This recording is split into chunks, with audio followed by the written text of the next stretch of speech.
Alors on continue Bessiyata d'Ishmaïa, le premier chapitre de Yoshua, dans lequel Akadosh Baruch Hu demande à Yoshua de se préparer à traverser le Jourdain. Le Ham Israël se trouvait dans le Midbar Kadesh, à l'endroit qui s'appelle Shittim, sur la rive est du Jourdain.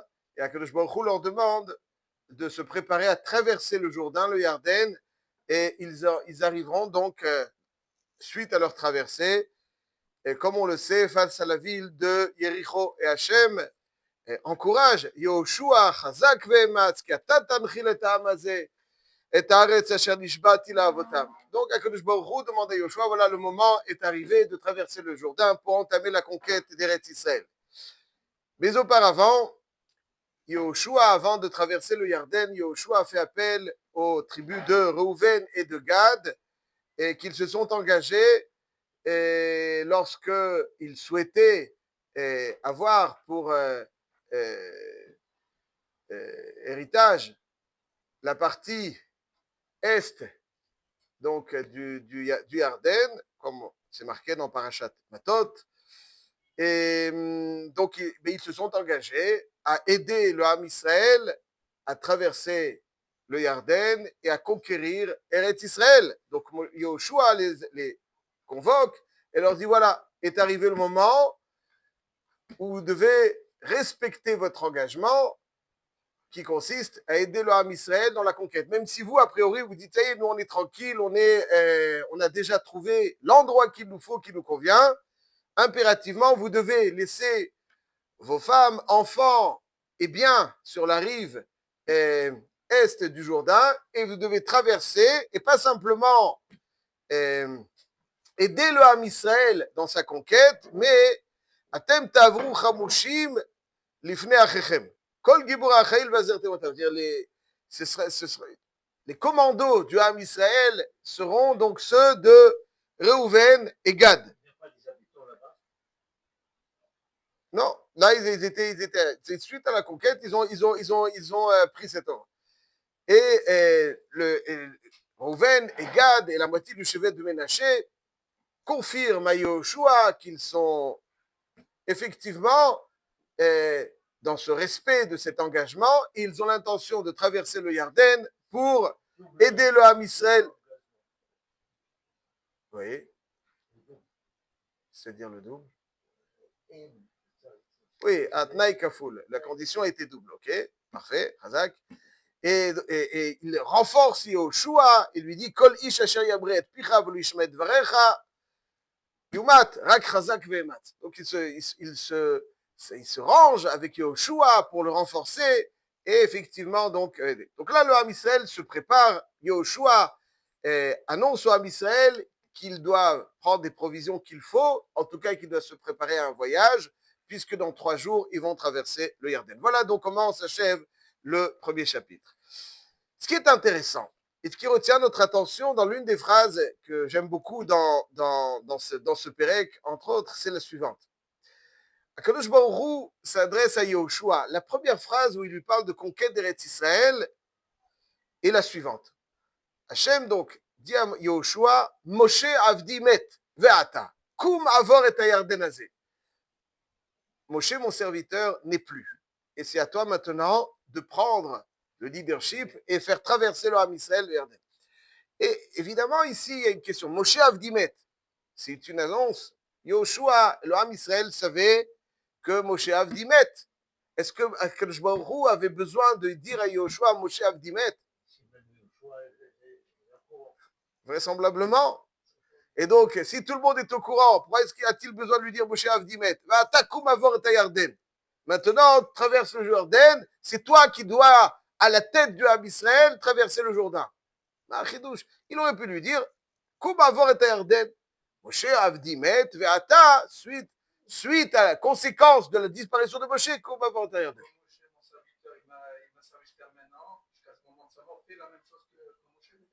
D'accord. Ok. C'est vrai. Il va l'user.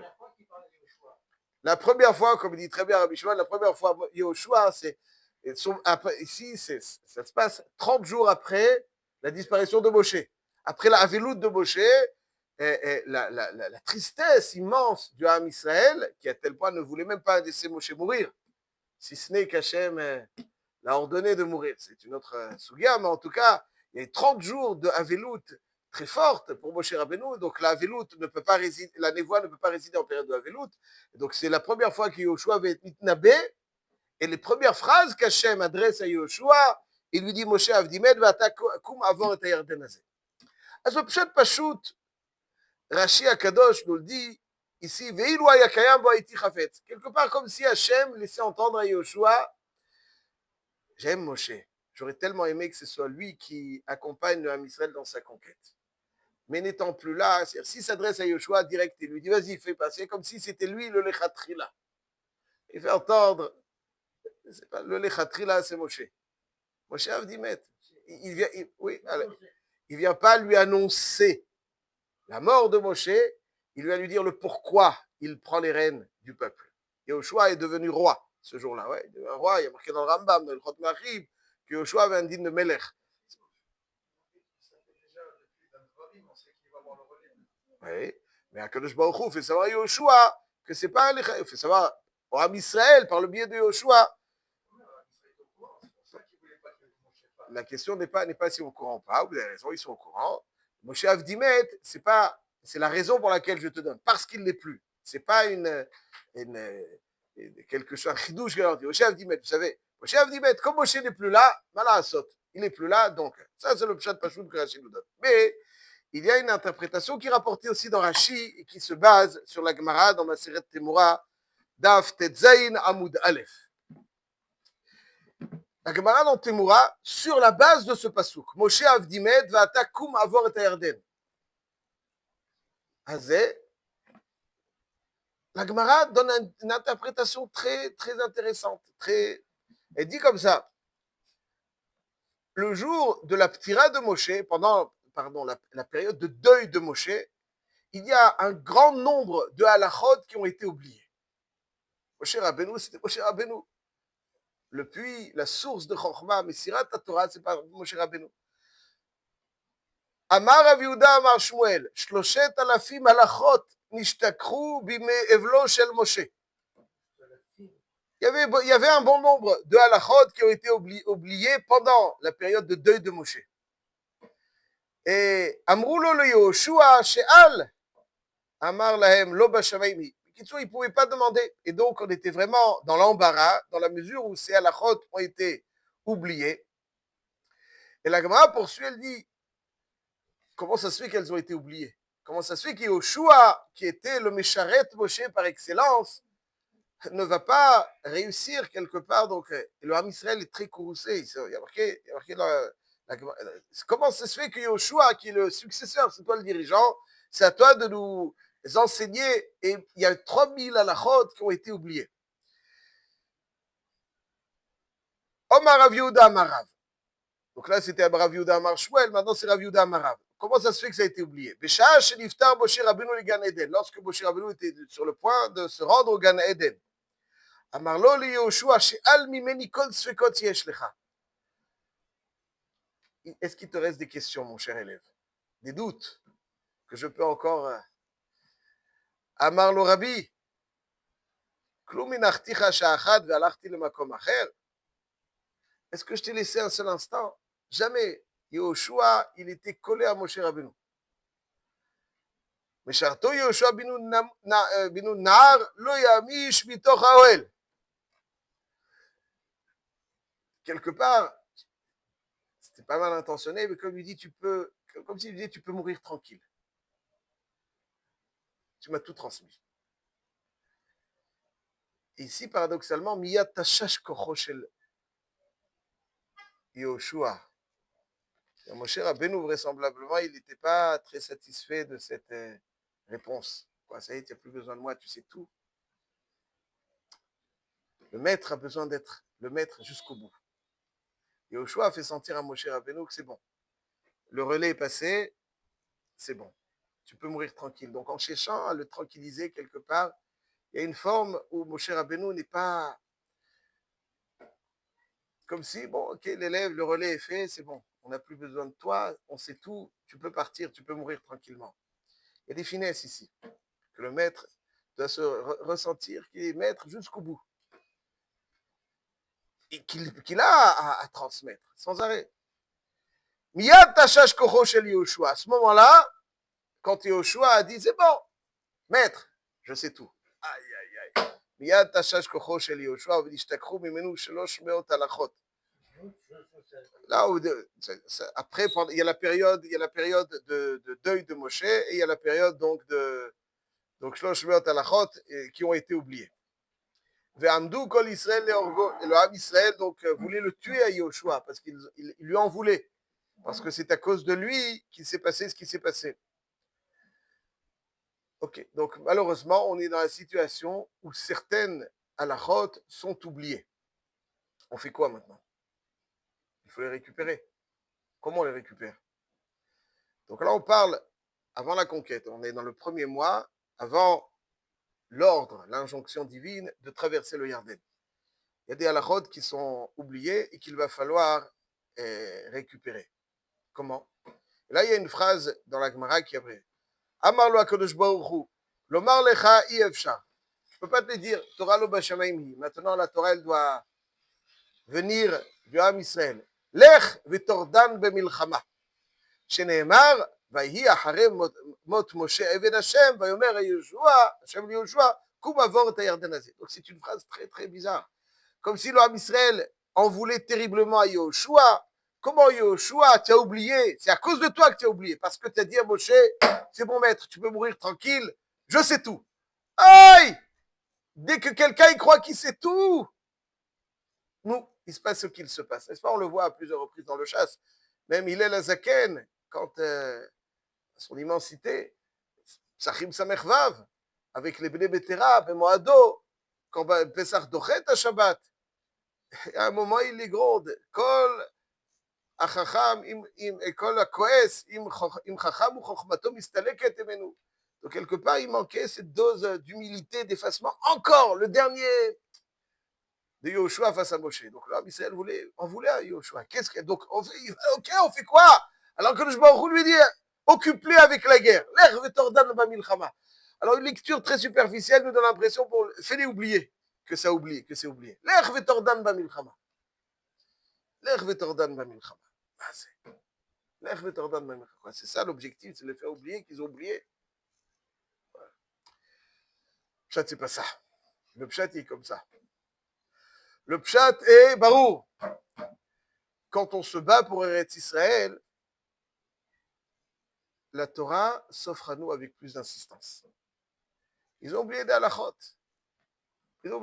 On fait quoi? Comment est-ce qu'on va les récupérer ces halachot? En se battant pour Eretz Israël. Avira de Eretz, la Gemara dans Masechet, Baba Batra, Kuf Nun Chet. Il y avait un Bzeira qui disait qu'il avait une position jadis lorsqu'il était en dehors d'Eretz Israël et que depuis qu'il est arrivé en Eretz Israël, sa position a changé. Pourquoi? Parce que Avira d'Eretz Israël marquim. L'air d'Eretz Israël assagit. Assagit pour celui qui veut bien se rattacher donc à la Torah, elle s'offre à lui avec plus d'insistance en Eretz Israël. Donc ici, on lit autrement le pasuk. Moshe Avdimet. C'est ça, Rashi Akadosh ici rapporte cette Gemara. C'est-à-dire Moshe Avdimet. C'est quoi Moshe Avdimet? Alors on savait. Il a dit le pshat, ce qu'il a dit, ce qu'on a dit tout à l'heure. Mais les Chazal disent Moshe Avdimet, ça veut dire que quand l'enseignement transmis par Moshe était parfait, alors il est vivant. Quand il y a un enseignement de Moshe qui disparaît, alors il y a quelque chose de Moshe qui disparaît. Moshe Avdimet. Moshe Avdimet, ça veut dire que, tristement, il y a des halachot qui ont été oubliés, donc, quelque part, il y a quelque chose de Moshe qui est encore mort en vous. Transmission de Moshe. Moshe Avdimet. Alors, comment on fait? V'ata! Koum avor et Yarden. C'est en vous battant pour Eretz Israël que la Torah va se révéler une nouvelle fois pour vous. Quelqu'un qui se bat pour Eretz Israël, la Torah s'offre à lui. Pourquoi? Avraham Avinu a mérité Eretz Israël pour sa descendance grâce à quoi? Grâce à quoi? Grâce à la Brit Mila. Grâce à la Brit Mila. Dans Birkat Amazon, on remercie Akadosh Baruch Hu sur la Torah. sur la Brit Mila et sur Eretz Israël. Qu'est-ce que la Brit Mila vient faire dans Birkat Hamazon? Quel rapport à la Brit Mila et Birkat Hamazon? Eretz Israël, il faut l'expliquer. Ok, qu'est-ce qu'il vient faire dans Birkat Hamazon? Ce n'est pas le sujet. En tout cas, on parle d'Eretz Israël. Nodelecha, Birkat Haaretz. ואכלת ושבעת ובירכת את השם אלוקיך על הארץ הטובה. אוקיי, dit dans Birkat Hamazon d'être modé à Kadosh Baruch Hu aussi sur Eretz Israël. C'est marqué là-dedans. Pas Inyan, il faut l'expliquer, ce n'est pas le sujet. À l'Aaretz Hatova Shanatalach. Alors, à l'Aaretz Hatova, ok, avec Brit Mila, qu'est-ce qu'il va faire ici? Torah, qu'est-ce qu'il va faire ici? Le pshat est que c'est grâce à Brit Mila et Torah qu'on a reçu Eretz Israël. Britcha shechatamta bivsarenu. Brit ve Torah. C'est ça qui nous permet d'Eretz Israël. Pourquoi? Parce que Eretz Israël, c'est la terre de l'alliance. C'est où? C'est quoi une alliance? Une alliance, c'est un lien. Un goy ne doit pas faire la Brit Mila. Il ne doit pas non plus étudier la Torah. Parce que ça fait partie des britotes entre Israël et Hachem. C'est ces liens, cet engagement à ce lien que constitue la Mila et la Torah, c'est grâce à ces deux engagements, à ces deux liens qu'on a mérité Eretz Israël. Parce qu'Eretz Israël, c'est la terre de l'alliance. Eretz Asher, Ene Hashem Elokecha ba mereshit shanavad acharit shana. Donc si celui qui est allié à Hachem, c'est-à-dire que les terres ont été distribuées aux différentes forces spirituelles, Eretz Israël est la part qui viachol d'Hachem. Qui chelek Hashem amo Yaakov chevel nachalato, Eretz Israël, c'est la terre d'Akadosh Baruch Hu. Donc c'est la terre de l'alliance, c'est la terre du lien. La Torah, plus le lien est intense, plus elle rayonne. Quand on se bat pour Eretz Israël, on chasse donc certaines kochot atum'a, alors la Torah s'offre à nous. C'est pour ça, c'est le pshat, voilà. Quand Yehoshua se souciait des halachot qui ont été oubliés et qu'il fallait les récupérer, il faut que la Torah s'offre à nous. Comment est-ce que la Torah s'offre? Vata, en conséquence, Moshe Avdimet, c'est-à-dire qu'il y a quelque chose qui a disparu de la vitalité de Moshe, de son enseignement. Kum avor et ayarden hazeh, ata v'chol ha'am hazeh. Avira d'Eretz Israël markim. Avira d'Eretz Israël markim. La Gemara dans le Masechet Mourad Daf Tetzain, après, elle rapporte qu'il y a un homme qui était le frère de Kalev ben Yefouné, qui s'appelait Otniel ben Kenaz, merveilleux. Otniel ben Kenaz. Alors, Yefouné, Kenaz, c'est pas le sujet. Comment son père, c'est pas le sujet, ça aussi. C'est le Pashtout, ils ont une mère commune. Mais en tout cas, c'était le frère de Kalev. Et il a beaucoup d'alachot qui ont été oubliés. Echziran Otniel ben Kenaz mitoch pilpulo. Et la Gemara rapporte une source à cela à travers des psukim qui décrivent les conquêtes de Otniel ben Kenaz. Quelle est la ville que Otniel ben Kenaz, parmi les villes que Otniel ben Kenaz a conquis? Et d'ailleurs, il s'est marié avec la fille de son frère Kalev. Il a marqué, donc c'était Kiryat Sefer. Ouais, Kiryat Sefer. Donc c'était une des conquêtes de Otniel ben Kenaz. Et quelque part, cette lutte de Otniel ben Kenaz dans la conquête d'Eretz Israël, c'est ça qui lui a permis de retrouver ces halachot qui ont été oubliés et de les dire. C'est la question que j'ai soulevée il y a quelques secondes. Non, mais il y a ils avaient la même mère, selon beaucoup de mes farchis, ils avaient la même mère, mais il y a encore quelque chose. Kalev ben Yefouné à Kénizi, d'ailleurs, il s'appelle aussi. Kalev ben Yefouné à Kénizi dans Ibrahim. Ceci étant dit, mes chers amis, ça c'est drôle. C'est-à-dire que quelqu'un, Eretz Israël, se battre pour Eretz Israël, c'est se battre aussi pour être investi de Kedusha. Plus on rentre à Eretz Israël, plus on est investi de Kedusha, plus la Torah rayonne en nous, et c'est en ce sens qu'Avirat d'Eretz Israël Markib. Avirat d'Eretz Israël Markib, c'est aussi donc le climat d'Eretz Israël, d'une certaine façon, est Markim. Ouais. Quand on est à l'extérieur d'Eretz Israël, il y a un déséquilibre dans le jour. L'hiver, c'est très très court. L'été, c'est très très long. Eretz Israël, c'est très équilibré. Eretz Israël, c'est très équilibré. C'est un endroit équilibré, un endroit où il fait bon vivre. Un endroit où, certes, il y a un devoir de désir d'Eretz Israël pour la conquérir. Mais dès qu'on se bat pour Eretz Israël, Alors c'est ça qu'elle nous offre, toute la chorma, parce que de la même manière que la Mila nous permet de mériter Eretz Israël, c'est Mila, c'est Chibour avec Hachem, donc ok, donc si tu es Bechouba, donc tu mérites Eretz Israël, le lien, le makom du Chibour. Donc comme c'est le makom du Chibour, tu te bats pour ce Chibour, tu te bats pour ce lien. La Torah, c'est pas simplement une question intellectuelle, vous avez des gens qui sont brillants, qui comprennent rien. Brillante, question intellectuelle, hein. Mais la Torah, c'est autre chose, c'est une autre dimension. Et plus quelqu'un se bat pour être Israël, plus la Torah s'offre à lui. Donc, la première des voix de Yahushua, la première fois qu'Hachem s'adresse à Yahushua, c'est Moshe Avdimet. Donc, d'après ça, c'est-à-dire qu'il y a des halakhot qui ont été oubliés. Ve'ata, la conquête de Yahushua, d'Eretz Israël, c'est la conquête qui va restituer, qui va permettre au Ham Israël de retrouver à l'image de Otniel Ben Kenaz, qui se bat pour Eretz Israël et qui va donc lui offrir toute la sagesse dont elle regorge.